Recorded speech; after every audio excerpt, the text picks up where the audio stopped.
Tapi yang jelas begini, ini konstruksi ini harus kita jaga. Nanti saya bacakan teks hadis. Kebenaran sejati ciri utamanya adalah ada absolutisme, ada kebenaran mutlak. Ciri utama kebenaran mutlak adalah diakui bahkan oleh siapa saja, termasuk oleh orang fasik. Orang fasik itu orang nggak benar. Misalnya ada imam masjid besar Istiqlal, ditanya 1 tambah 1 bilang apa? 2. Nanti kira-kira yang londe juga bilang apa? 2. KPK juga bilang koruptornya yang ditangkap 2. Nah, eksistensi Allah sebagai Tuhan ini kebenaran yang absolut. Maka agama ini juga boleh diterima oleh siapa saja, termasuk oleh orang fasik, orang nggak jelas. Ini penting saya utarakan karena sekarang marak kelompok yang mengatakan orang Islam kalau zina menjadi tidak muslim, orang Islam kalau korupsi menjadi tidak muslim. Salah sedikit tahlilan jadi kafir, percaya wasilah jadi kafir.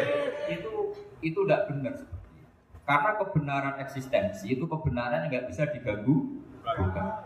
Seperti Anda ini kan warga Indonesia. KPK ya warga Indonesia, koruptornya juga warga. Apa setelah dia korupsi lalu tidak warga Indonesia? Tetap warga. Orang yang meyakini kalimat tauhid setelah dia salah apa terus tidak ya tauhid? Kan tetap ya. Maka dia tetap Ini penting saya utarakan. Kalau seorang warga Indonesia yang koruptor, yang macam-macam saja tetap warga Indonesia, padahal banyak kesalahan. Karena status warga Indonesia adalah status yang permanen.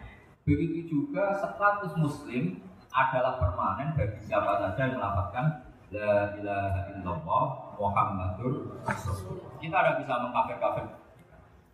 Itu juga yang sering dipesankan dan jadi ciri khas ulama ahli sunnah wal jamaah, tidak mengkafirkan orang Islam meskipun melakukan dosa besar. Soal dia salah nanti masuk neraka, silakan saja, saya ada ikut, paham ya? Sampai bisa mencoba. Tapi tetap saja dia muslim. Analoginya gampang sekali tadi. Orang Indonesia yang salah itu tidak akan merubah statusnya sebagai warga Indonesia. Karena ya memang dia berstatus warga Indonesia. Orang Islam yang sudah melafazkan syahadat maka menjadi muslim. Analoginya gampang sekali tadi. Orang Indonesia yang salah itu tidak akan merubah statusnya sebagai warga Indonesia. Karena ya memang dia berstatus warga Indonesia. Orang Islam yang sudah melafazkan syahadat maka menjadi muslim. Saya di mana-mana berkampanye, berfatwa.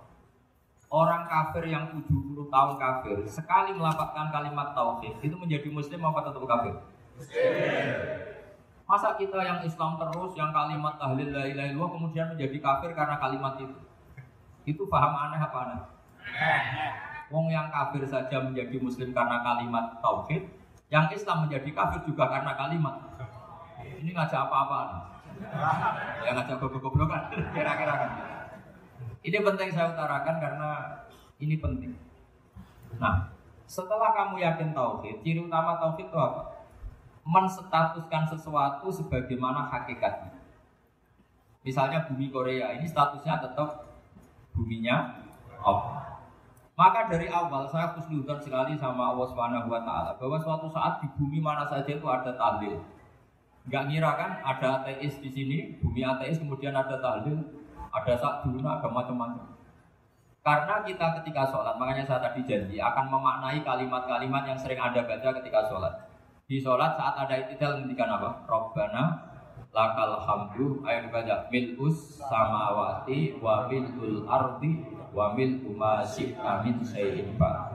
Sama nani secara tradisi saten Rabbana do pangeran kita laka iku kaduwe panjenengan alhamdulillah segala puji. Engkau punya segala puji. Mil'us samawati yang pujian itu memenuhi langit. Tentu langit itu penuh dengan pujian. Semua malaikat bertasbih bertahmid. Karena malaikat tidak ada yang kerja di pabrik itu tasbih terus. Enggak ada yang nyari uang ya. Enggak ada yang nyari won ya. Apa won ya kalau bahasa. Kalau di sini enggak kiainya aja nyari uang.